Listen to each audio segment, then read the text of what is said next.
Hello guys, welcome back to my channel and enjoy this fanfic part 1. Now let's start the fanfic. Ino collapsed in a heap in the chair and slumped her head on the wooden bench. The delicious aroma of broth filled her nostrils, which made her stomach growl. Ino groaned and looked up into the awaiting eyes of the ramen stand owner. "Bring me the largest bowl of ramen you have ever seen," she ordered. Tuki laughed. "The only person who orders that is Naruto." Ino smiled, then slumped once more. Her day was rough and all she needed now was some comfort food. She knew that overeating wasn't healthy and she preferred to stay slim, but when you needed comfort and there was nowhere else to get it, then food was the best. Her blue eyes fluttered open when she felt movement beside her. She turned her head and blinked when she spotted a familiar face staring at her with a goofy grin. Speak of the devil, Ino yawned and sat up. "Hey Naruto." Naruto grinned. "Were you talking about me?" She ordered a large bowl of ramen, Tuki stated as he placed a bowl in front of Ino. Naruto seemed impressed that Ino was even daring to swallow down so much ramen. Ino stared at the bowl and gulped. After dinner she will probably need a toilet break. A really uncomfortable toilet break. "Old man, bring me the same," Naruto exclaimed. Tuki nodded. Ino grabbed a pair of chopsticks, pulled them apart and then dug into her meal. Silence enveloped the two blondes. Naruto's order arrived and soon the two were slurping up noodles in unison. Ino felt oddly comfortable sitting next to Naruto while practically shoving her face with food. Usually she kept her binge eating to herself. All well. Naruto was stupid. He won't pick up any unhealthy signs. Ino picked up the bowl and swallowed all the broth. When she finished she placed the bowl on the bench and sighed in contentment. She felt much better now. In fact, she felt amazing despite the fact that she just ate twice the amount she usually does. "You know what?" Ino suddenly spoke out loudly. "Tuki-san, bring me seconds." Tuki smiled and nodded. Naruto stared wide-eyed at Ino. "What?" she asked, feeling conscious. Was there something on her face? Naruto shook his head. "Nothing, just surprising, that's all. Girls usually diet and whatnot." Ino averted her gaze. She really did not want to talk about diets with Naruto right now. Instead, she got a great plan. "Naruto, order another bowl and we'll have a race." Naruto's eyes lit up. "You're on." Naruto ordered another bowl. The two silently waited for their ramen so that their contest could begin. Naruto glanced at Ino. She looked terrible. Her hair was a mess. There were dark bags under her eyes. It was a shock. Ino always looked alive and sophisticated. She would rather die than have someone see her in the state she was currently in. Ino knew that Naruto was watching her. She fought the urge to look at him. He was probably wondering what happened to her. It did look like she encountered a tornado after all. Ino wiped some sweat from her brow and stifled a yawn. She shifted her gaze to the steam that rose from the boiling broth. Ramen smelled so good. Ino smiled as she stared at the puffs of smoke silently. It almost felt like she was floating. Ino snapped her eyes open and sat up. A blanket was draped over body. Ino frowned and stared at the couch she was resting on. Confused, she scanned her surroundings. She was in an unfamiliar living room decorated with fine furniture and paintings. Nervously Ino stood up and wiggled her toes on the wooden floor. Where was she? Wasn't she at the ramen bar just seconds before with Naruto? Confused, Ino moved towards the arch that led to the rest of the house. On her right was the front door. At least, she thought it was the front door. On her left side was a long hallway that led to the rest of the house and a staircase that led to the second floor. Opposite the living room was the dining room. Ino wearyingly entered the dining room. There no one there. Ino groaned when she felt pain pulsate through her head. She rubbed her temples whilst trying to figure out where exactly in the world she could be. It wasn't Naruto's place. He lived in an apartment. It wasn't her house either. Her parents could never afford a mansion like this. She highly doubted it belonged to Tuki and Ayame either. That would just be weird. The dining room was connected to the kitchen. In the kitchen, all Ino saw was a cold cup of tea and a sink filled with cold soap water. Nervous, Ino opened some of the cupboards. They looked plain, filled with food and daily necessities to live. Nothing seemed out of the ordinary. She also recognized some local produce logos, which meant she was probably still in Konoha. That was good, at least. Curious, Ino left the kitchen and headed for the stairs. She slowly ascended one step at a time, her heart was racing inside her chest. Ino sighed. Why was she so nervous? You're in a stranger's house, Ino. She scolded herself. Of course she would feel nervous. Ino mentally made a note to search for some aspirin while she was upstairs. Maybe they kept their medicine in the bathroom.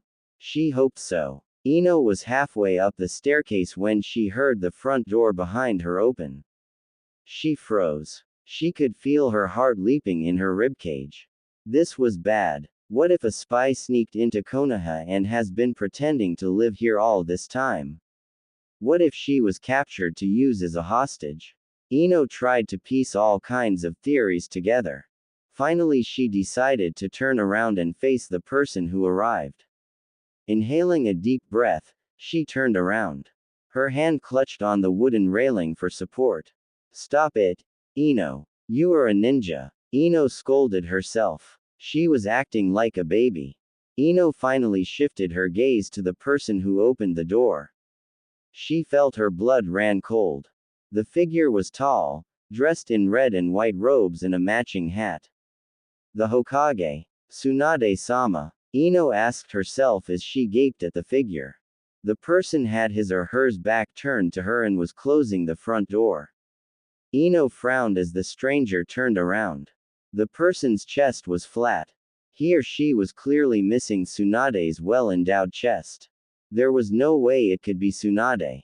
Besides, Ino's eyes were trained to find the difference between male and female, and she could clearly tell by this person's broad shoulders that it was a man.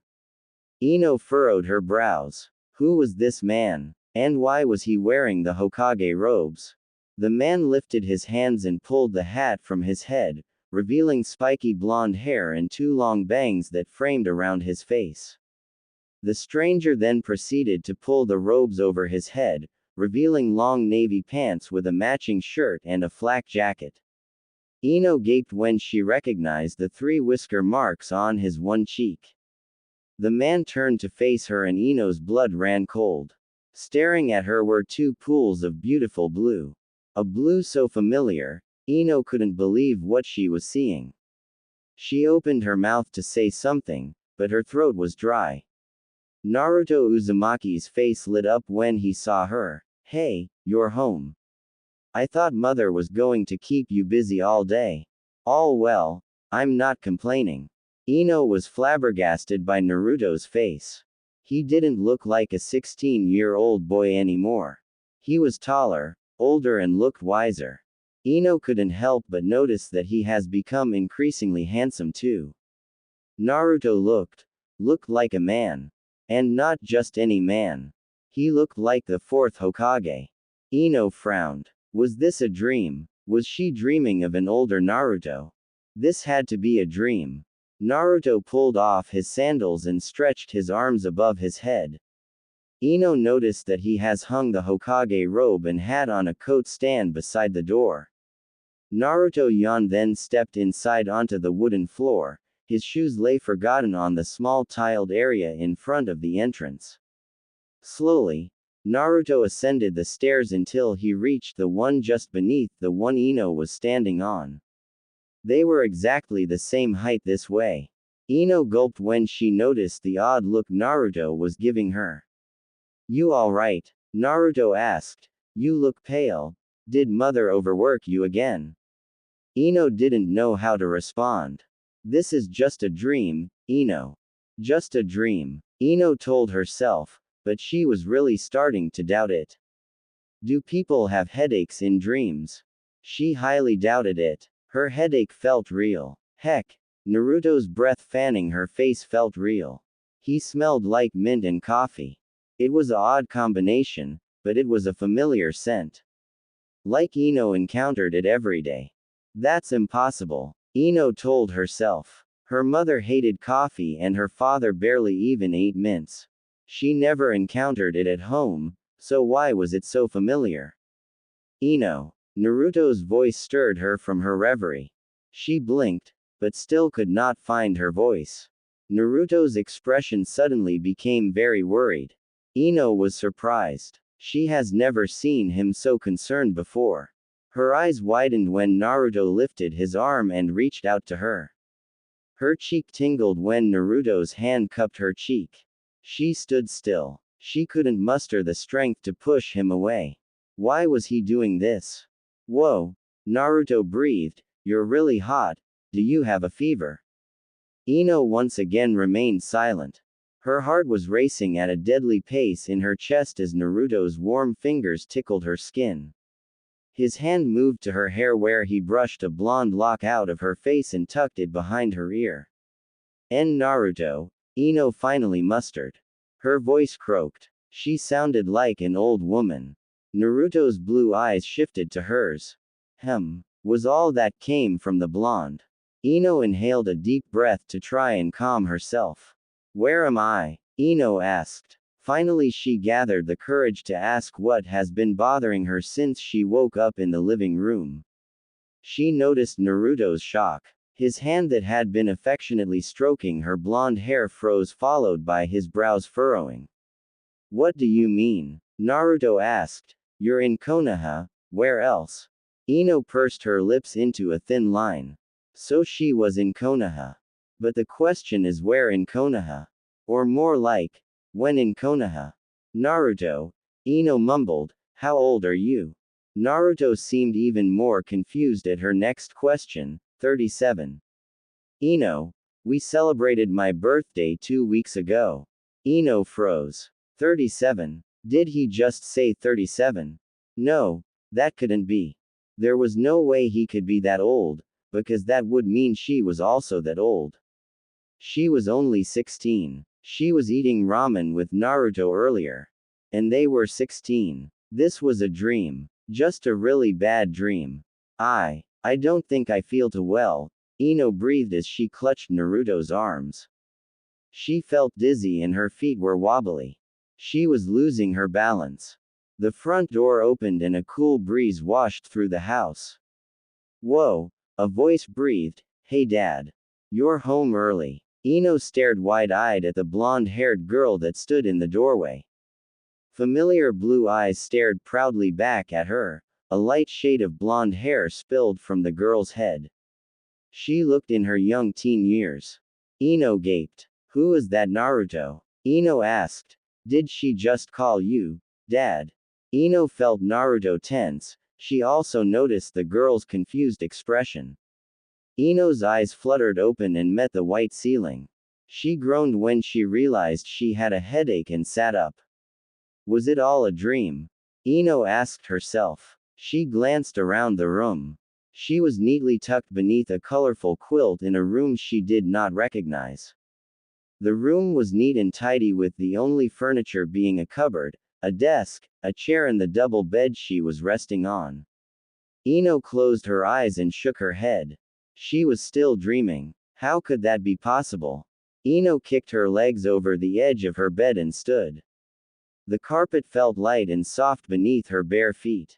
Ino stepped outside the room and noticed that she was on the second floor of the house she awoke in before. She frowned. I'm still dreaming, she asked herself. Sighing, Ino spotted the bathroom and dashed to the toilet. She lifted the seat and groaned when she puked every last bit of the large bowl of ramen she had. Ino collapsed on the floor and sighed. She felt terrible. Ino stood up and washed her face, then drank as much water as she could swallow. Ino shook her head, enjoying the cold water against her skin, and opened her eyes. She stared at her reflection in the mirror. Is that me? Ino asked. Her reflection looked mature, older and amazingly, a lot more beautiful than she remembered herself.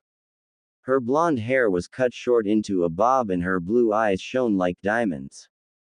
Two golden hoops hung from her ears in place of the silver rings she usually wore. That can't be me, Ino exclaimed mentally. Why would she cut her hair so short? Ino loved her long hair. Sure, she cut it during the Chunin exams, but only to use as an advantage to fight Sakura. She made sure to grow her hair again after that. Yo! A voice lazily greeted. Ino jumped and spun around, coming face to face with a familiar, yet different face. She blinked. She blinked twice and then rose her eyebrows. Shikamaru? She asked hesitantly. The brunette man yawned. When did you grow a goatee? This time Shikamaru quirked an eyebrow. I've always had one. Ino gaped as she stared at her teammate. He was taller with broader shoulders. His hair hung loose on his shoulders and a small goatee has magically appeared on his chin. He looked a lot different from what she remembered. You alright, Ino? Naruto called me and he sounded frantic. Naruto. Ino mumbled as she gazed at herself in the mirror once more. I don't know. I woke up here suddenly and then he appeared out of nowhere. Shikamaru laughed. He didn't appear out of nowhere, Ino. He lives here. It's natural for him to appear here, don't you think? Ino furrowed her brows. You don't understand, Shikamaru. I'm 16. I can't be 37 like Naruto said. Anime and manga. Shikamaru's amused smile vanished and was suddenly replaced with a frown. 16. Did you just say you're 16? Yeah, Ino replied. Shikamaru pursed his lips into a thin line. I'm listening. I see. Shikamaru breathed as he lit a cigarette. Shikamaru and Ino were sitting outside on a bench in the garden of the large mansion. Ino was surprised that the house seemed even bigger on the outside. Konoha looked the same, yet different at the same time. Some buildings have changed and Naruto's face has been added to the Hokage monument. Ino could do nothing but stare at it in amazement. Naruto was Hokage. She couldn't believe it, even when Shikamaru confirmed it. So, Shikamaru stated as he inhaled a deep puff of smoke and then exhaled, you say your 16-year-old self and somehow got stuck in your future self. Ino shrugged. That's what I gathered. I know you probably don't believe me. No, Shikamaru grunted. I believe you. You do? Ino asked, surprised. She was expecting Shikamaru to jump up and then accuse her of being an intruder and lock her up somewhere where they will contact her father to interrogate her and whole bunch of other nonsense. Yeah, Shikamaru stated, if something like Edo Tensei exists, I'm sure there's some forbidden jutsu that make you travel through time or whatever it is that happened to you. Ino looked down at her hands that rested in her lap. That's the thing, this all feels like a dream, it doesn't feel real. Shikamaru watched his teammate from the corner of his eye. You'll get used to it. Ino clutched her skirt. That's the thing. I don't belong here, Shikamaru. I belong in the past. I need to get back and allow my future self to come back to her body. Shikamaru sighed. Troublesome as it is, I'll help you. I get that you feel out of place here, but until I find an answer, you will have to play along. Ino quirked an eyebrow. Play along. Shikamaru nodded. You have to go on as if nothing has changed. In other words, you have to do what you of this time would do. Ino blinked. How was she going to do that? She had no idea about her life here and the encounter with Naruto earlier frightened her. He acted so familiar with her. Like they were lovers. Don't you remember giving birth to her? He had asked her. Ino froze as that question echoed through her. It couldn't be, could it? Ino could feel her blood run cold. It all made sense now. Why she awoke in that house. Why Naruto talked of mother instead of my mother or your mother. Why the little girl looked so familiar. Why the girl called Naruto Dad? And why Naruto asked her that question. It all made sense, but Ino had to make sure. She turned to face Shikamaru. Naruto, he's my husband, isn't he? Shikamaru glanced at Ino from the corner of his eye. He was debating whether he should answer the question or not. After a while of awkward silence, he gave in, yes. Ino didn't know what to say. Up until this whole nightmare began, she was enjoying ramen with the blonde as a friend. Now they were married. And not just married, they had a daughter. Ino cringed. She wasn't a virgin anymore. The thought was a lot more disturbing than she thought it would be. I think I need a shower, Ino mumbled as she stood up and looked up at the Hokage monument. She stared at Naruto's face in disbelief. Shikamaru nodded. All right, I'll contact you as soon as I have information. It might take a while, but I'll do everything I can in between my other important duties. Ino smiled gratefully at her teammate and watched him leave. She couldn't help but finally notice his Sunagaker-style flak jacket. She quirked an eyebrow. What the? Anime and manga. Deciding that she would ask him later, Ino turned around and stepped inside the house that supposedly belonged to her. Naruto was nowhere in sight, but she did hear movement in the kitchen as well as the aroma of onions filling the house.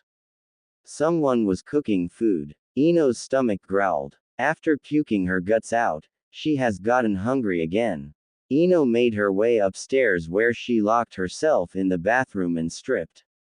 After her shower, Ino grabbed a towel, dried herself and then wrapped it around her body. Quietly she unlocked the door and slipped downstairs and into the kitchen. Naruto was standing before the stove, his eyes focused on a wok with stir-fry. It smelled fantastic. She never knew Naruto could cook. Looks like she's in for a bunch of surprises.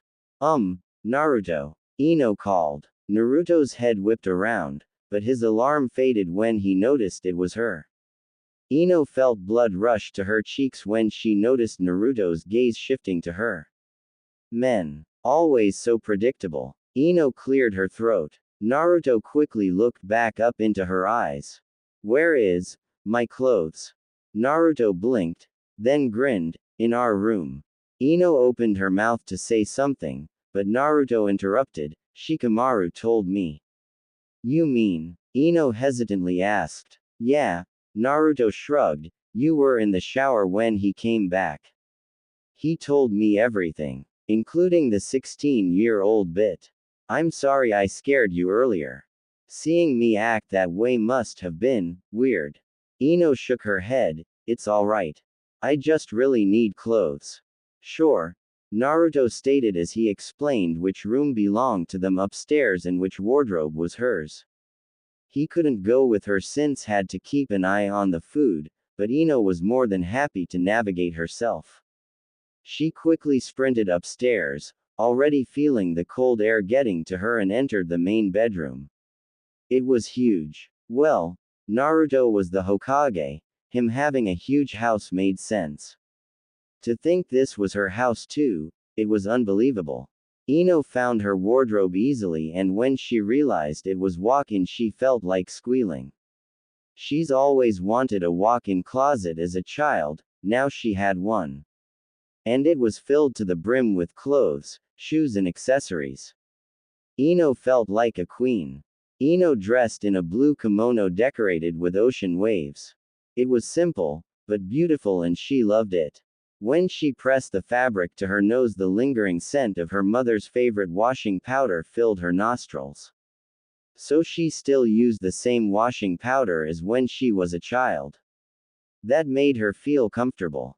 Ino decided that shoes were not necessary, neither were accessories, but when her eyes landed on the golden hoops she had on earlier, she couldn't resist.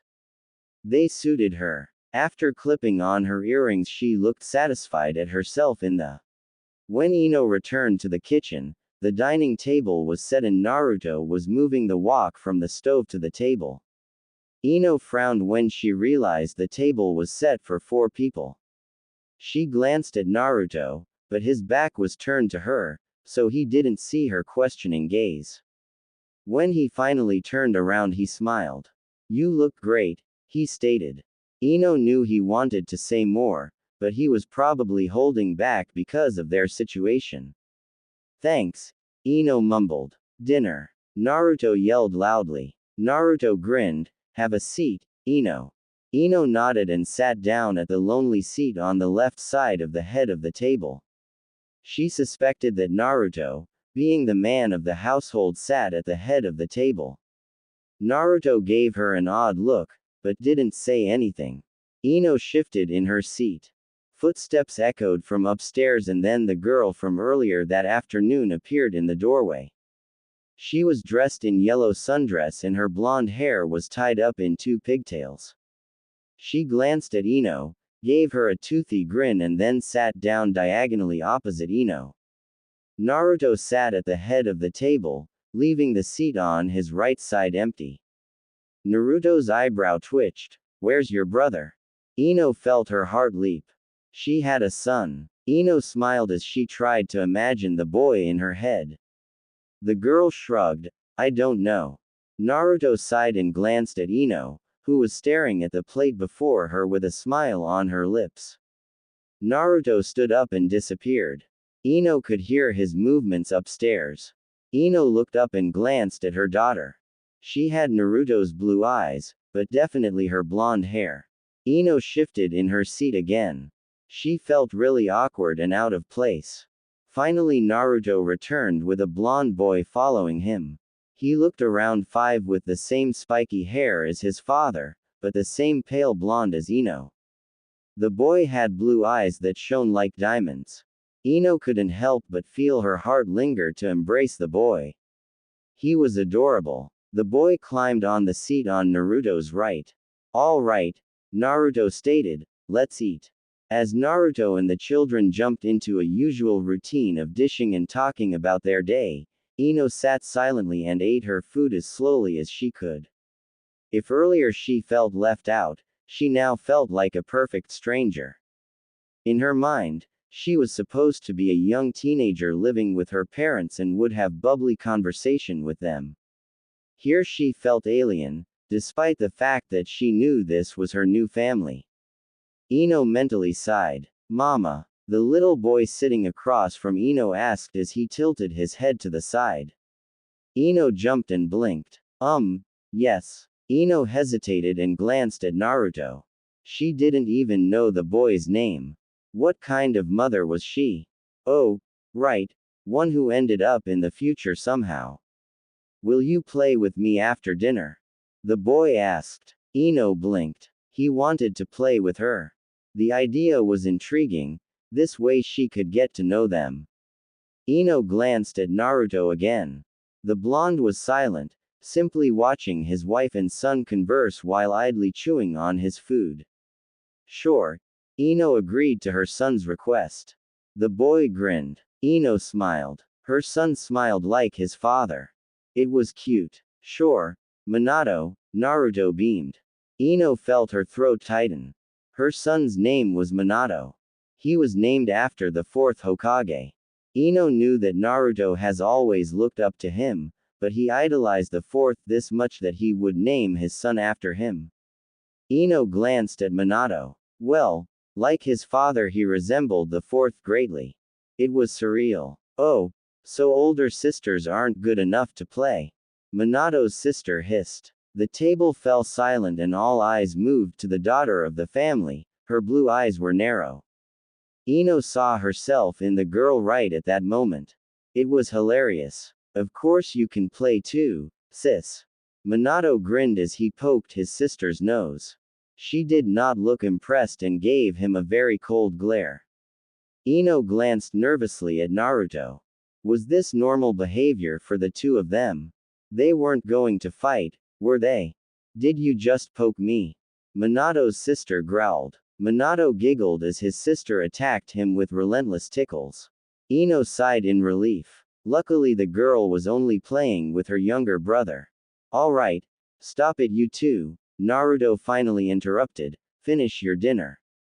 We'll play as soon as the dishes are done, all right?" The two nodded and continued with their meal. Ino couldn't believe how mature and in control Naruto was with the children. He was like a completely different person from the boy she knew. After dinner, Naruto and Ino washed the dishes while the children played together in the garden under the last few rays of the sun. Ino watched them from the window above the sink and smiled. They looked so happy. So peaceful. Great, aren't they? Naruto asked. Yeah, Ino agreed. What's her name? I didn't quite catch it. Kagaya. Naruto replied. You named her Kagaya after Kagaya Harem. Kagaya. The name fitted the girl perfectly. Ino felt her heart swell with love and pride.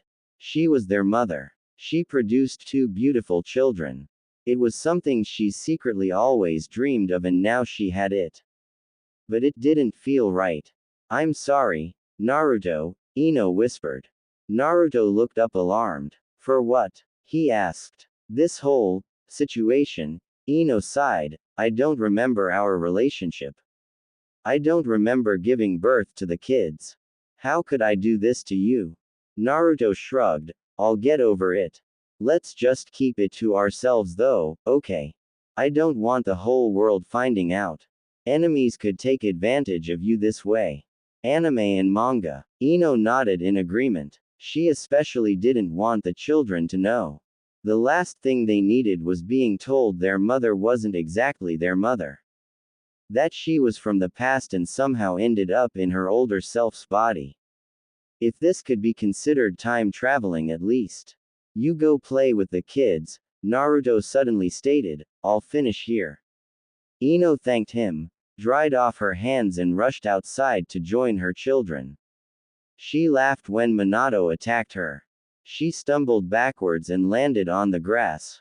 Kagaya joined in. Naruto watched this scene with a sad smile playing on his lips. He was really the only one suffering from this, wasn't he? Ino tucked the little boy underneath his blue quilt and kissed his forehead. In the few hours she spent with Minato and Kagaya, she fell in love with them. They were the most beautiful little children she has ever seen. Night, Mama, Minato yawned. Ino smiled and stroked his soft blonde hair. Night, Ino whispered. Minato blinked and scrunched his nose. Ino quirked an eyebrow at his sudden strange facial expression. Something wrong? You stopped calling me honey, the boy pointed out. Ino froze. She called him that. She didn't know. Of course she didn't know. Ino mustered a fake smile and stroked the boy's forehead. I'm sorry, honey, Ino whispered. Is that better? Minato nodded. Good, now go to sleep, son. Minato nodded and yawned again. Ino stood up from where she sat beside her son and turned off the lamp beside his bed. She glanced at him one more time, then left the room. She headed for Kagaya's room next. The room was purple, much like Ino's was when she was a teenager, and the girl was sitting on her bed reading through some scrolls. Aren't you going to bed, Kagaya? Ino asked. Kagaya looked up from what she was reading. Not yet, I promised Dad I would study these seals today. Oh, Ino breathed. Ino stood awkwardly in the doorway of her daughter's room. Say, Mom, Kagaya suddenly broke the silence. Was Ino's response. Being called Mom was still weird to her. Earlier this afternoon, you didn't know who I was, Kagaya trailed off. Ino bit her lip. She really hoped she could keep this a secret from the children, but Kagaya had heard Ino and Naruto that afternoon and she was 13 years old. She was intelligent and a ninja academy graduate. It would be natural for her to suspect something. Oh, that, Ino trailed off. What could she say? That she was her younger self stuck in her older self? No, she couldn't tell Kagaya. Kagaya might tell someone else and then the entire village will know about it. Ino couldn't take that chance. I wasn't feeling well. I was dizzy, so my sight was blurry. I mistook you for someone else. It was a pathetic lie, but the best Ino could do. Kagaya looked up from her scrolls and narrowed her eyes at her mother. Ino gulped. Her daughter was very observant. And her glare looked deadly. If you say so, Kagaya finally shrugged. Ino sighed in relief. That was close. Good night. Ino finally managed to say, don't go to bed too late, alright? Anime and manga. I won't, Kagaya replied. Ino smiled and then left Kagaya in peace and headed downstairs. Minato was like Naruto. Hyper, fun and energetic. Kagaya was like Ino, but somewhere in her blood she had a very serious and calm side to herself. Ino couldn't exactly pinpoint which family member that trait came from. It certainly wasn't her. Ino wasn't known for being the calm type. Maybe someone on Naruto's side of the family. Naruto was in the living room, reading a book that dangerously looked like Ika Ika, or something. Ino sat down opposite him and sighed. Naruto glanced at her from his book. Tired? He asked. Ino nodded. Kagaya was questioning me about this afternoon. Naruto didn't say anything and returned to reading his book. Ino sat calmly and watched him. He really was a completely different person. After a while of silence and staring, Ino stood up. I'm going to bed. I'll sleep in the guest bedroom. Naruto looked up from his book in alarm. Why, oh. Ino smiled weakly when he trailed off. Naruto looked away from her and tightened his fist. I'll sleep in the guest bedroom. You stay in the main bedroom. Ino blinked. Are you sure? Ino was awoken by the sounds of banging pots. She sat up with a jolt and quickly pulled her messy hair together and tied it into a ponytail. The banging stopped, but now she heard two voices arguing. The one was definitely Naruto. His voice was unmistakable anywhere. Ino jumped out of bed and scurried downstairs. As she passed Minato's room, she realized the boy was already out of bed. Perhaps he was arguing with his father. Ino chuckled. She highly doubted it. Ino walked into the kitchen and nearly turned around right there. Before her stood Naruto actively trying to pull someone's hair out while yelling something about tainting my son. Ino quirked an eyebrow at the scene. Morning. Ino half asked, half stated. Naruto stopped yelling and pulling and blinked, his eyes now focused on his wife who was still clad in her pajamas. The other person turned around, whilst pulling free from Naruto's grasp and straightened his hair with his fingers. Ino's breath swept away when she his face. Sasuke. Ino breathed, shocked when she looked into the raven's onyx eyes. Is that you? The Uchiha remained passive, as if Naruto didn't pull his hair earlier at all, the one and only. Wow. Ino breathed. Sasuke was here. He was back. He had somehow returned to Konoha. She couldn't believe it. And he was wearing a Junin uniform proudly with his headband on his forehead and the Uchiha crest embroidered on the sides of his sleeves. Hey, Dobi, Sasuke calmly stated as he pointed at Ino, what's with her? This is a common occurrence between us. Why is she acting like she's seen my ghost or something? Naruto snorted. I'll tell you later, Tem. I first have some unfinished business with you. Sasuke rolled his eyes. Of course, I'm tainting your son blah blah blah. Get over it, Dobi. The minute you assigned your daughter on my team, you chose your children's fate. Now tell me what's wrong with Ino. Ino blinked. Sasuke was Kagaya's teacher. Ino glanced at Naruto, who was fuming and looked ready to use Rasengan and blow the Uchiha through the roof. Ino's sweat dropped. Looks like her previous opinion on adult Naruto was wrong. He was still the same as always. At least with Sasuke around.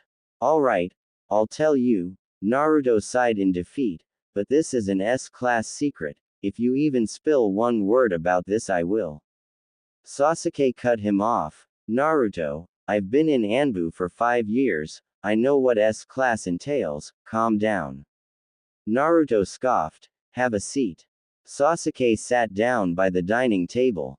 Naruto and Ino joined him. So what's so dangerous that Ino's strange behavior is considered to be top secret? Sasuke asked. For all we know, Naruto, she's probably just pregnant again. Remember how she nearly me when she was pregnant with Minato? No, she's not pregnant, Naruto sighed. At least, I don't think so. I'm not, Ino stated. She was a medic, she would know when she was pregnant. Or she would have at least seen the signs. The fact that she nearly Sasuke when she was pregnant with Minato did seem rather amusing, though. Alright, Sasuke sighed, what is it then? She's not the Ino we know, Naruto finally stated. Sasuke quirked an eyebrow. Naruto took this as his cue to continue. She believes she is 16. We believe it has to do with time traveling. Sasuke blinked, then burst out laughing. Ino stared wide eyes. Sasuke was not acting like himself at all. Sasuke pointed at Ino between his laughs. You think you're 16? That's hilarious. We're serious, Sasuke. Naruto hissed. Sasuke stopped laughing and quickly regained his serious vibe. Alright, Sasuke stated, so she's from the past or whatever, now what? Shikamaru is doing some research, Ino stated. Until then I will just have to act like I belong here. Hopefully we can fix this. Sasuke nodded in deep thought. Silence enveloped them. Suddenly the door from the kitchen that led to the backyard opened and Minato ran inside, squealing and covered in mud. He ran and hid himself behind his mother. The three adults quirked an eyebrow. Minato? Ino asked. She never got a response, for just then a red-headed boy stepped inside. Ino gawked when she realized he looked like Sasuke, only with red hair that sprawled around his face. He looked older than Minato, but younger than Kagaya. He wore navy pants and a blue shirt with the Uchiha crest on his sleeves. Hey, Dad, have you seen Minato? The red-headed boy asked. Nope, was Sasuke's curt reply as he glanced at the hidden Minato. Sasuke had a son. Ino gawked, but then it occurred to her that it would be natural for others her age to have children. They were all adults now. All well, the boy shrugged. Despite knowing where Minato is, he decided to play along. The boy pretended to look confused and then faced Ino. Hey, Ino, why are you still in your pajamas? Ino trailed off. She was surprised by how casual the boy sounded with her. Ino gathered she told others to call her Ino without any aunt or Mrs. added in front due to it making her sound old. Ino isn't feeling well, Masashi, Naruto pointed out. Oh, was all the redhead mumbled until he saw a bit of orange stick out from behind Ino. Masashi grinned. Found you, Minato. Minato moaned and stepped away from his hiding place. Man. Minato and Masashi disappeared outside again. Ino turned to face Sasuke. Who? She breathed. Karin, Sasuke replied, knowing what she wanted to ask. Karin is Masashi's mother. Ino found herself sighing in relief. She may be married to Naruto, and before this all happened she was probably in love with him, but it would still hurt her if Sasuke ended up with Sakura. So Karin married Sasuke. Wait a minute, Karin, who is that? Ino asked herself. Sasuke must have noticed her distress, because he chuckled darkly. You won't remember her if you are from the past like you say, Sasuke pointed out, you only met her later. Oh, Ino mumbled. That made sense. Naruto cleared his throat. So, Sasuke, will you keep this a secret? Sasuke glared at his best friend. What do you take me for, an idiot? I know what S-class means.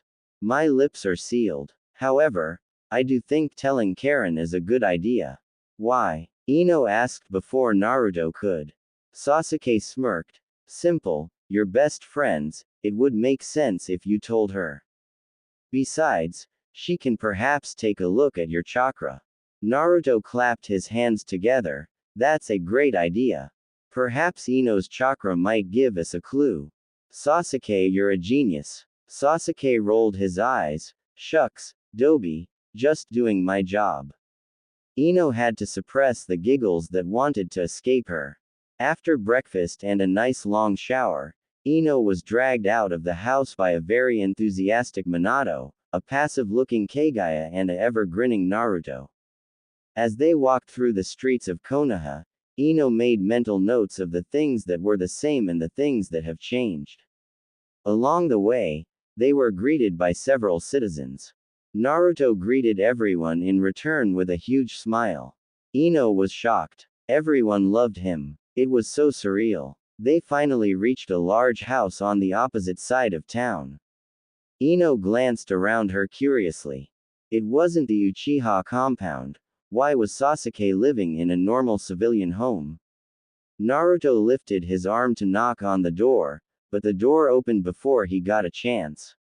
A woman stood in the doorway with long red hair wearing a very tight black shirt and a purple tank top.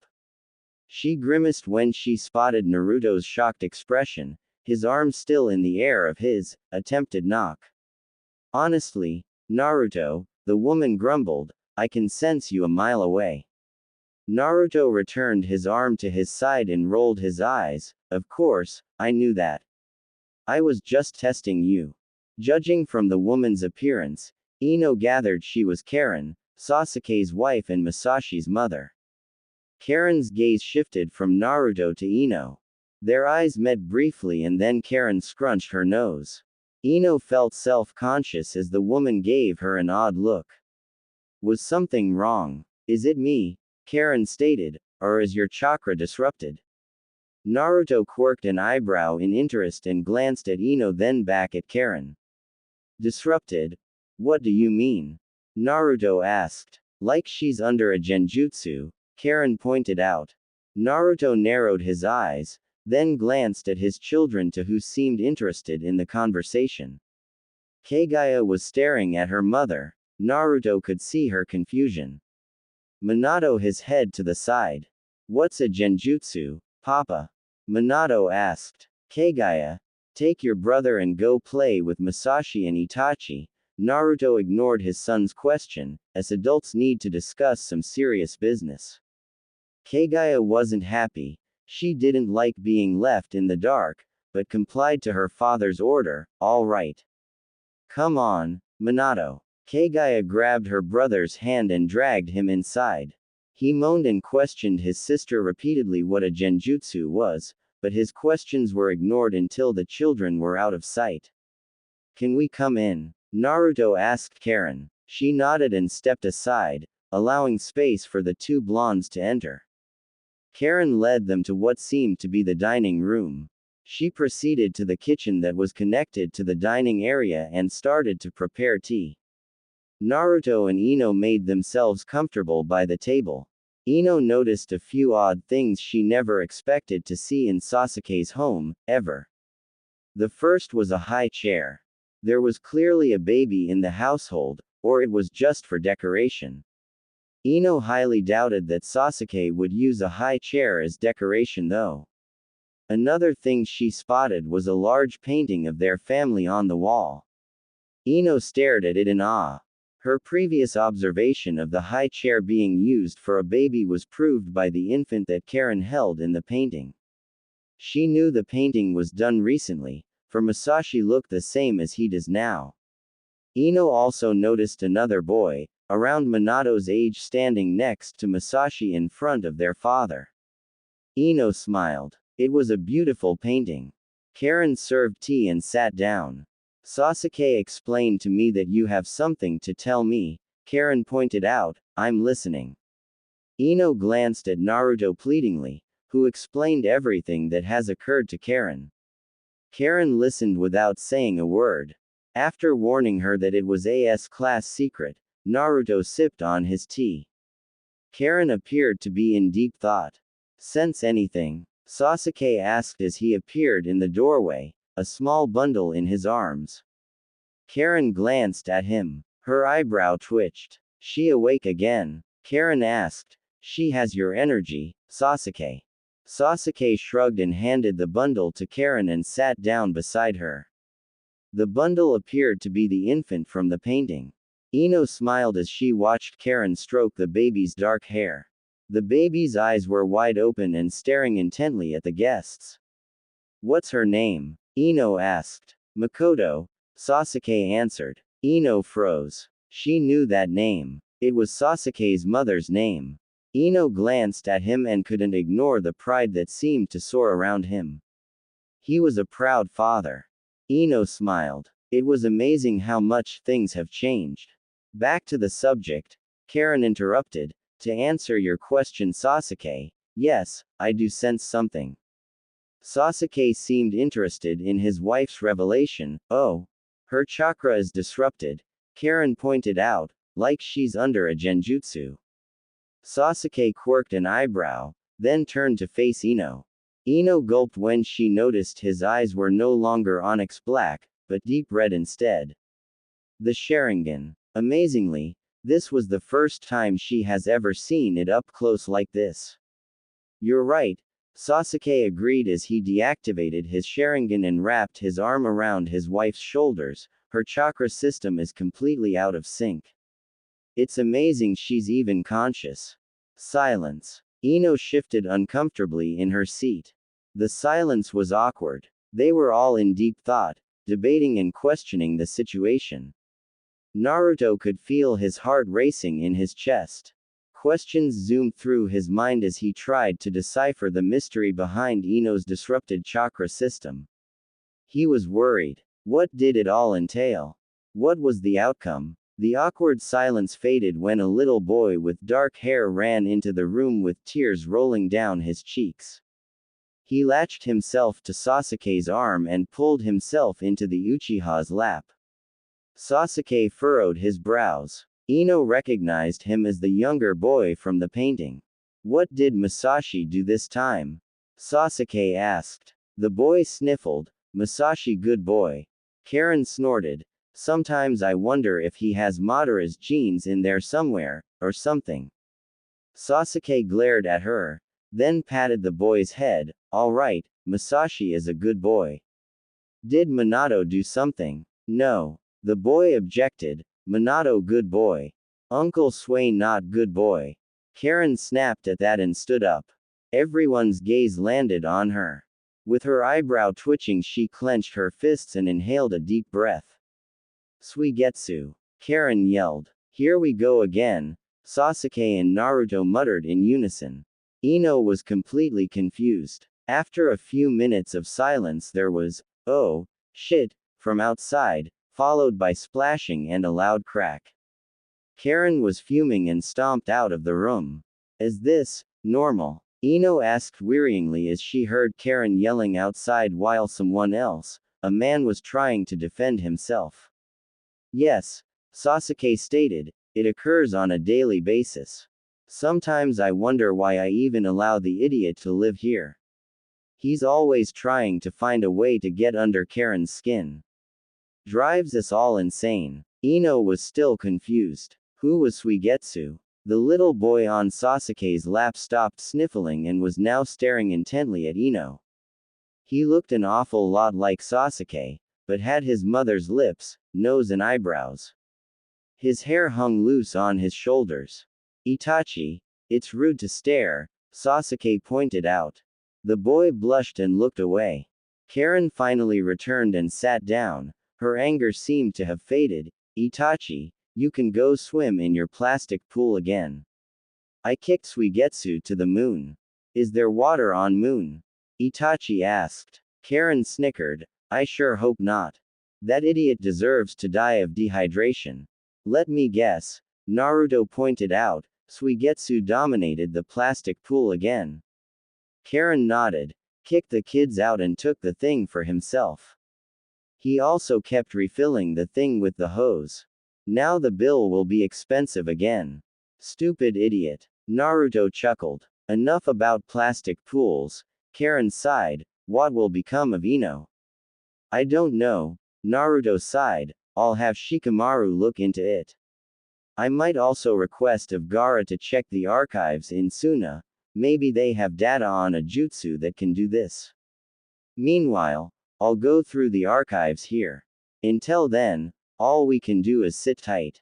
Karin nodded in agreement. We'll help as much as possible. If necessary, you can bring her here anytime. And if she starts showing strange symptoms or behavior, send for Sasuke immediately. Will do, Naruto stated as he stood up. Karin and Sasuke led the two outside and bid their farewells. Kagaya decided to stay for training and Minato wanted to play with Itachi, so Naruto and Ino headed home alone. As they walked back, Ino found herself feeling like she was floating in space. Her eyes fluttered open exactly 4 seconds before her alarm clock shrilled loudly through the large bedroom. Ino sighed and silenced the screaming contraption and turned onto her side. She stared at the empty space beside her. Naruto used to sleep here. The mere thought of it made her shiver. Mama! Minato shrieked happily as he burst into the room and jumped on his mother's bed and crawled under the blankets. Ino giggled as he little boy wriggled around and made himself comfortable against her. His small arms wrapped around her. Ino smiled and patted the boy's back.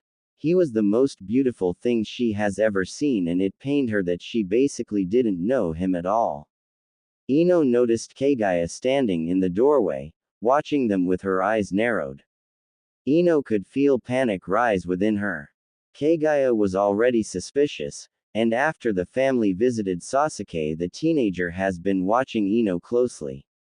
It frightened her to think that her daughter might know the truth. What would it lead to? Good morning, Kagaya, Ino decided to greet her daughter calmly. Kagaya was snapped from her serious daze and her gaze shifted to her mother's eyes. Ino felt her heart tug inside her ribcage. Kagaya and Minato inherited Naruto's beautiful deep blue eyes. It was a trait Ino found attractive in him, despite the fact that she was mostly oblivious to him when she was younger. Morning, Kagaya returned the greeting. Minato poked his head out from under the covers with a grin and waved at his sister. Sis, come sleep with us. He smiled. Kagaya shook her head and turned to leave. Ino felt her heart sink. She wanted to spend time with Kagaya. She wanted to get to know her. Sasuke-sensei will punish me if I'm late, Kagaya stated passively. Ino made a mental note to lecture Sasuke on making her daughter speak like him.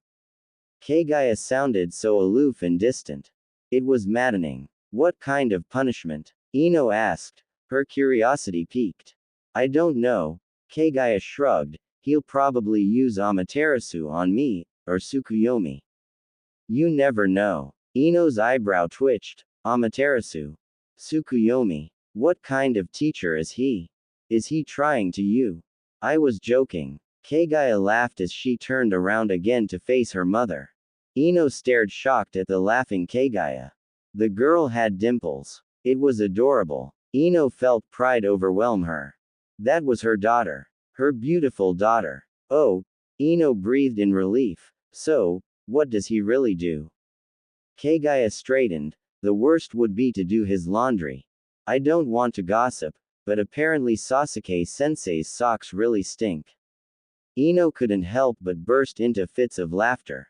Minato didn't understand, but laughed because his mother was laughing. Kagaya smiled as she watched her mother laugh. For some reason her mother suddenly seemed normal again. For the past few days, Kagaya noticed a change in her mother. There was something missing. Alright, Ino finally calmed down. Go meet your sensei and his stinky socks. Kagaya grinned and then left. Ino turned to face Minato and stroked his blonde hair. And what about you? She asked. I want to make mince pies. Ino agreed without even thinking twice.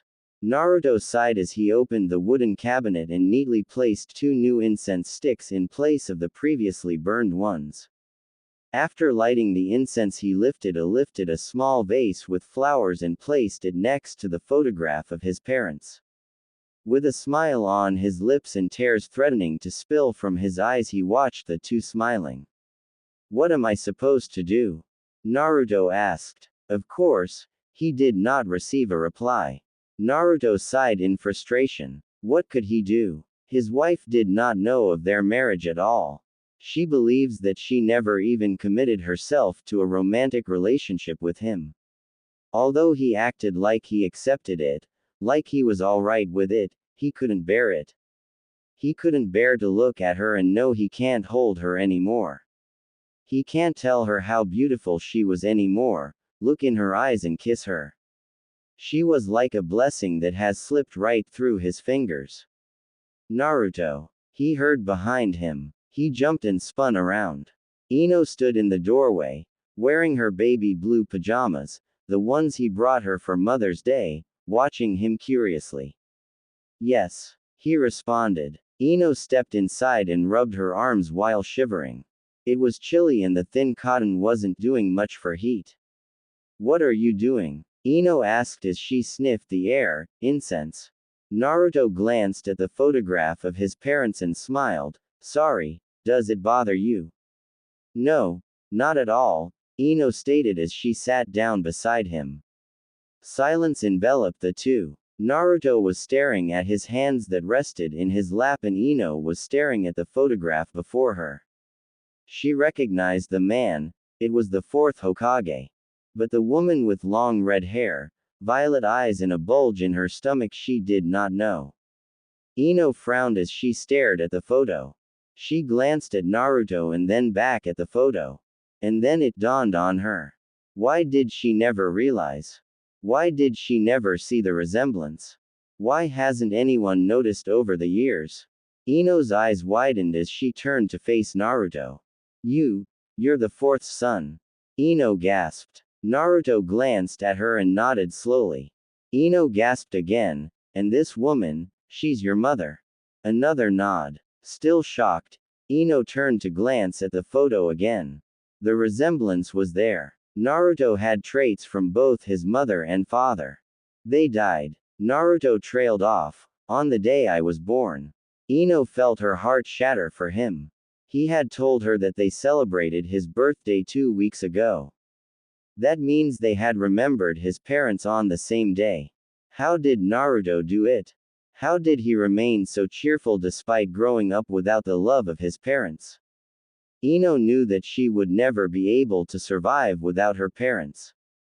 It made her see the blonde in a new light. He really wasn't the idiot she had always believed him to be. I'm sorry, Ino muttered, I'm sorry. Don't be, Naruto whispered. Silence enveloped again. Naruto, Ino whispered after a while. How did we start dating? Ino asked. Her fists were clenched and her cheeks were red. It was strange behavior for her, but she knew it was awkward conversation. Well, Naruto breathed, we probably officially started dating after the war. War? Ino asked, her eyes wide. Naruto cursed at himself mentally. She didn't know about the Fourth Ninja War. Of course she didn't. Naruto sighed. Was it even wise to tell her this? It wouldn't impact the future, would it? There were always consequences in time-traveling fiction, so the real deal probably had consequences too, right? It's a long story, Naruto stated. To sum it up, the Fourth Great Ninja War was the 5 nations pitted against the Akatsuki. Naruto knew he was taking a huge risk, but it was too late to turn back now. Oh, Ino stated, we officially started dating afterward. Naruto nodded. We became close friends before then. We often had ramen eating contests. And you liked teaching me about flowers. But we never thought of romance. I was still attached to Sakura-chan back then. Ino listened intently. They often had ramen eating contests. Looks like that one single offer before this all happened led her to her future husband. Wow, you were still attached to Sakura. When did you get over her? Ino asked. Naruto flinched and looked down ashamed. It took me a while, but thanks to you the pain was healed. Pain? Ino asked. Did Sakura hurt him? Ino felt her blood boil. If that Rosette even dared to hurt Naruto, she would never hear the end of it. Yes, Naruto whispered, after her death. It was like a huge pile of rocks hit her in that instant. Ino froze. The word death echoed through her like a spiraling cloud. Sakura was dead. Haruno Sakura, her childhood friend and her rival, was dead. Dead. Ino echoed. She couldn't believe it. It couldn't be true. It just couldn't be true. She's not the only one, Naruto pointed out. There were many causalities in the war. After Sakura was struck down, it hit us all. The person affected the most was Lee. Ino pursed her lips into a thin line. Lee loved Sakura. Ino knew that much. I'm sorry. Ino stuttered. I am causing you so much trouble, making you remember such a thing. I'm sorry. Naruto sighed. He couldn't stand to watch her apologize like this. Yes, he was angry. Yes, he was upset. He wanted to scream and curse the bastard who did this to Ino. Who made her travel through time. But he could never direct that anger towards her. No matter how much it pained him to watch her without being allowed to touch her, he could never be angry at her. Because he loved her more than anything else in this world. On a day like this, Rock Lee was always seen at one place. He would drop his duties as a ninja, as a teacher, as a father and as a husband and approach the lonely and gloomy graveyard with a small smile on his face. With him, he always carried flowers. Beautiful, rich flowers that he would place on her grave. Lee came to a halt before Haruno Sakura's grave and knelt on the wet grass to place the flowers next to the tombstone. The small smile still played on his lips as he remembered the good old days he spent with her and all their friends. She might be dead, but that didn't mean he moped around. He remembered the good things and the bad things. He remembered the time when she was alive. Lee stood up and buried his hands in his pockets. He was a 38-year-old man, married to the most beautiful woman and had a beautiful son. There was nothing more he could ask for. Deep down, he knew that Sakura would be happy that he found happiness, even if it was without her. Lee, came a female voice from behind him. He turned around, came face to face with the smiling face of Tenten. Tenten, my youthful wife, Lee grinned, what brings you here? Tenten rolled her eyes. For your information, your youthful son is currently sprinting around the village border. Mind explaining? Lee laughed nervously. What can I say? He has the burning passion of youth. As a child, Kagaya enjoyed the story of the bamboo cutter. It was a beautiful tale that etched into her mind ever since her mother told her that Kagaya Harem was her namesake. Kagaya often asked her mother to share the story at the dining table, or when she went to bed, but now as 13-year-old Kagaya sat there, watching her mother silently eating without even glancing at her children, Kagaya could feel her throat dry. Her mother has been acting strange lately. Ever since that day where her mother claimed she was dizzy, Kagaya knew something was wrong. Even dizziness wouldn't stop Ino from recognizing her children. Kagaya knew that much. Her mother was hiding something and the teenager was determined to find out what. Naruto didn't pay attention during dinner. His mind was blank, his eyes focused on his plate of food. He aimlessly played around with his fork, while his children and wife remained just as silent as he did. It was awkward. Very awkward. The bubbly enjoyment the family used to share was gone. Are you working tomorrow, Dad? Kagaya finally broke the silence. Naruto looked up at his daughter. Yes, I'll probably be late. Oh, Kagaya muttered, disappointed. She was hoping she could train with him and perhaps beat out the information of her mother out of him. She wanted to know the truth. She was already old enough to know and handle the truth. What about you, Mom? Ino looked up, alarmed that she being spoken to. Oh, Ino shot Naruto a pleading gaze. He cleared his throat and shifted in his seat. Your mother will be busy tomorrow too. Kagaya sighed and mumbled too bad, under her breath. Minato started humming a playful tune while munching on his chicken. His blue eyes were sparkling. It made Ino smile as she watched him bob his head from side to side. After dinner, Ino played a card game with the children while Naruto did the dishes. Ino did offer to do it, but the Hokage insisted on doing it by himself. Ino had no choice but to comply to his wishes. Minato then dragged her off to play. Mama!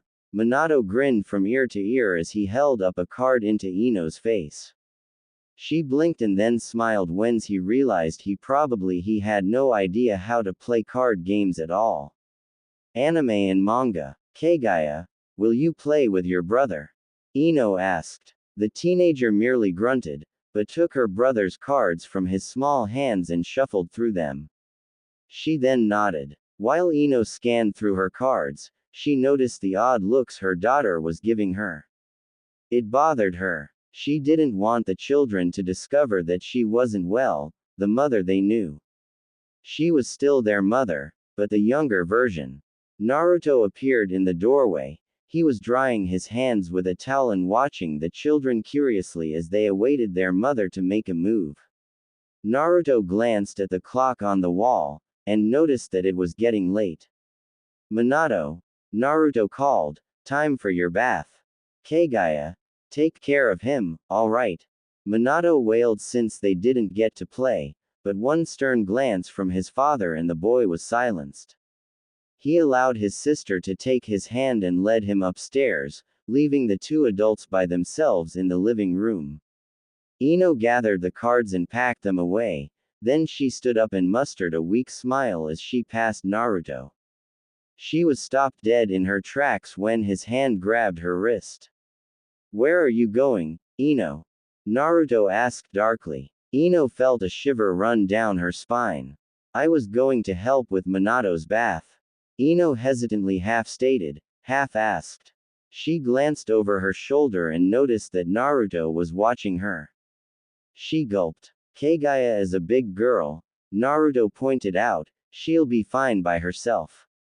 Ino felt her cheeks burn. I know, is it wrong of me to want to spend time with my children? Naruto's eyes widened and he let go of her wrist. He stepped back and lowered his head, effectively hiding his eyes behind his blonde bangs. Ino noticed him trembling. Naruto. Ino hesitantly reached out to him, but he slapped her hand away. I'm fine, he exclaimed, refusing to meet her eyes. You're right, it's fine to spend time with them. Ino quirked an eyebrow and was about to open her mouth to say something, but she was cut off when Naruto turned around and sat down on the couch. He grabbed a scroll and opened it. And just like that he ended the conversation. Ino felt her heart tighten in her chest as she stared at the back of his head. She slowly turned around and headed upstairs, her mind constantly flicking back to Naruto. Sleep refused to come. Ino lay awake in the large bed in the main bedroom, her mind reeling. She could hear Minato mumble in his sleep from across the hallway, she could hear the tap drip in the bathroom, she could hear Naruto's soft snore coming from the guest bedroom. She was aware of every noise. Naruto. The name stuck in her mind like glue. His behavior earlier frightened her, but at the same time she understood. It was strange, but she understood. It was painful for him. She was his wife, but yet she wasn't. Of course it was hurting him. Ino silently wondered what Naruto wanted from her earlier. He looked so hurt. Like he was in pain. Ino clenched her fists. She hated seeing him like that. So confused, so lost and filled with so much pain. She wanted to see him happy, wearing that large goofy grin of his. She missed it. She couldn't believe she missed it. With a sigh, Ino got out of bed and approached the window. She pulled open the curtains, allowing the moon's light to cascade on her skin. She silently stared at Konohagakure. Somehow, over the years the village has become more beautiful at night. Ino stared at her home village in awe. It wasn't the same anymore. She could remember the Konoha from her days as a teenager clearly, but this new Konoha was so different. She wanted to explore it. She wanted to find the secret alleys and underground pathways, yet she couldn't, for now she was an adult. She had the responsibility as a wife and a mother. Ino clutched onto the curtain fabric. She felt like such a child, stuck in the body of a fully matured woman. Kagaya couldn't sleep. She tossed and turned, but sleep never came. It was unusual for the blonde teenager to be sleep deprived. Sleep was like second nature to her. She slept like the dead. She inherited the trait from her father. So why couldn't she sleep today? Why was her eyes refusing to close? With a disapproved snort, the teenager got out of bed and stretched her arms above her head. She pulled her blonde hair into a messy bun and quickly left her room. Sleep disorders. It felt like she was suffocating. Kagaya slipped past her brother's room and headed for the stairs, only to come to a halt beside the guest bedroom. Her eyes widened, her blood ran cold in her veins. Kagaya stared in shock, her lips trembling. For there, in the bed of the guest room lay her father, fast asleep and snoring. He was alone. He was all alone and curled up into a ball. Kagaya knew that pose. He was lonely. Her father was suffering. Whenever it was his birthday, or when her mother was on a mission, he often unconsciously curled up like that. To say she was shocked was an understatement. Why was her father sleeping alone? Why wasn't he in his own bedroom? The questions all had to somehow have an answer. Kagaya turned around and headed for the main bedroom. Her mother was awake. Kagaya stopped in the doorway when she spotted her mother. Ino was standing by the window, her short blonde hair clung to her face, the moon's light danced on her skin. Kagaya couldn't help but notice her mother's beauty.